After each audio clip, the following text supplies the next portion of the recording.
estão acontecendo cada vez mais manifestações pelo fim da quarentena. Se no começo eram nitidamente feitas por empresários, em grandes carrões, se passando por trabalhadores, agora me parece que o discurso do Jair Bolsonaro está surtindo efeito, e seu eleitorado tem saído cada vez mais às ruas para forçar um retorno à normalidade, que já era problemática e agora é impossível. Hoje nós vamos bater um papo sobre isso.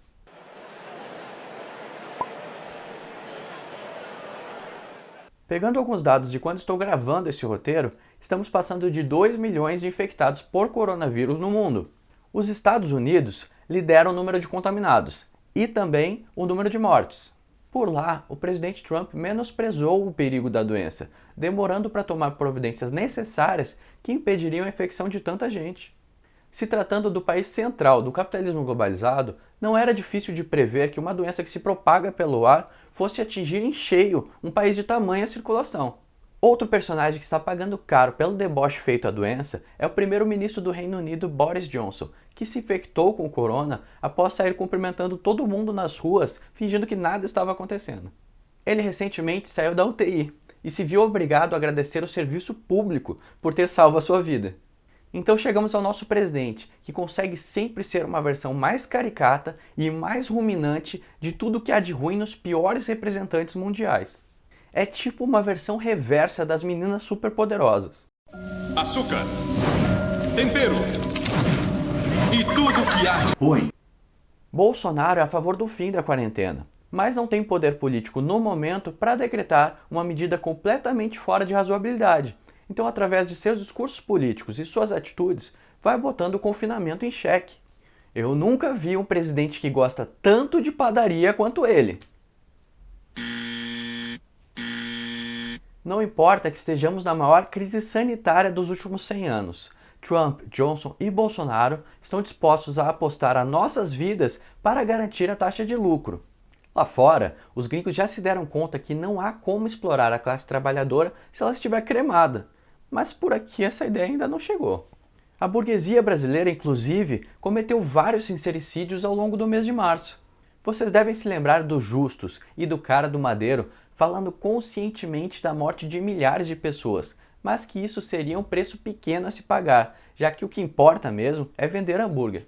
Estamos numa sociedade onde por décadas foi martelado nas nossas cabeças uma narrativa de individualismo, de meritocracia, de enriquecimento pessoal a qualquer custo. A qualquer mesmo. Essa ideia vem camuflada em palavras populares como o empreendedorismo, que se apropria de diversas coisas boas que acontecem na sociedade. Sempre com uma exaltação ao empresário, passando a mensagem do mérito individual e desprezando o trabalho coletivo envolvido na criação das grandes produções e grandes invenções sociais. Nessa sociabilidade, o grande empresário passa a ter um papel muito importante e ter sua opinião muito valorizada. Acontece que casos de pandemia como esse demonstram que a elite burguesa, e a brasileira em particular, não tem consciência nenhuma de valores sociais. Nunca foram conhecidos por serem intelectuais, apenas são bons naquilo que se destacaram, acumular riquezas através da exploração do trabalhador. Só isso. Vivemos numa sociedade que premia o egoísmo. Então vamos seguir nosso papo tendo em mente que o grande motivo por trás do fim da quarentena é a priorização do lucro do grande empresário. Só que, como dito antes, essa narrativa sincericida não colou no primeiro momento, e é aqui que entra o papel do bolsonarismo. Se a sinceridade não cola, preciso apresentar outros conflitos, não necessariamente reais e não correlacionados com o verdadeiro problema, mas que revoltem parte da população a ponto de que saiam na rua botando sua própria vida em risco. O bolsonarismo é a forma pela qual, via mobilização constante, paranoia, fake news e messianismo, a burguesia conseguiu fazer valer seus interesses mais primitivos. E assim também é na pandemia. E aqui entram muitos inimigos imaginários, como a teoria conspiratória de que a China criou o vírus, o comunismo brasileiro, a extrema imprensa que não quer divulgar a cura descoberta pelo mito e por aí vai. Estão até chamando Dória de comunista em São Paulo. Doideira! Até aparecem fingindo se importar com o trabalhador mais precarizado. Mas não custa lembrar que, a depender do Bolsonaro, o auxílio emergencial aos trabalhadores informais seria de R$200. E foi uma conquista da oposição de esquerda o aumento desse valor para 600, podendo chegar até R$1.200 em caso de mãe solo. vale lembrar um dos slogans de sua campanha aqui, para pôr os pingos nos is. Ou direitos, ou empregos. O que o empresariado tem dito para mim, eu concordo, né? Dizendo o seguinte: o trabalhador um dia vai ter que decidir menos direito em emprego ou todos os direitos de desemprego. Tem gente fingindo que isso nunca aconteceu, e eu tô aqui para refrescar essa memória.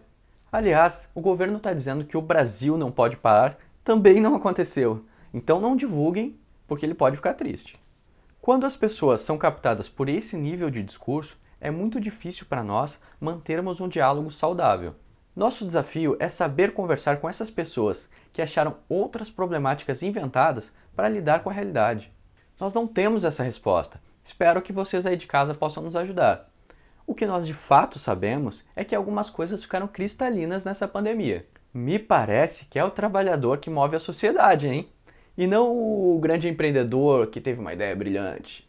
É preciso escancarar isso para que todos percebam que quem detém o capital contrata as pessoas para terem as ideias e contrata as pessoas para executarem as ideias.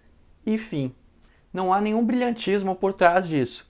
Se, por exemplo, os entregadores ultra precarizados pararem, para tudo.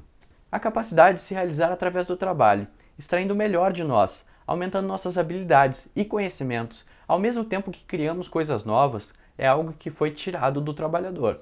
Nos foi alienado de diversas maneiras, a ponto de não sentirmos mais senso de pertencimento no nosso sistema de produção. Não consigo pensar num exemplo melhor do que Elon Musk, onde tudo que a empresa gigante dele faz é noticiado como se fosse mais uma grande invenção da cabeça dele, na qual ele ainda vai passar vergonha, tentando empurrar goela abaixo em situações onde elas não são úteis. Como no caso do submarino, para ajudar no resgate dos presos na caverna na Tailândia, que teve zero serventia.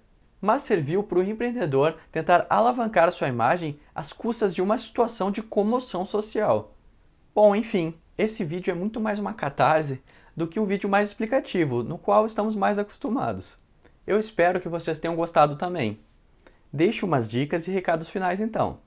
Se cuidem, cuidem dos seus, fiquem em casa o máximo possível. Se alimentem bem, não se esqueçam de praticar atividades físicas. Usem protetor solar. Brincadeira. E não destruam sua sanidade mental discutindo com quem faz questão de viver em alucinação coletiva. A menos que vocês queiram, porque pode.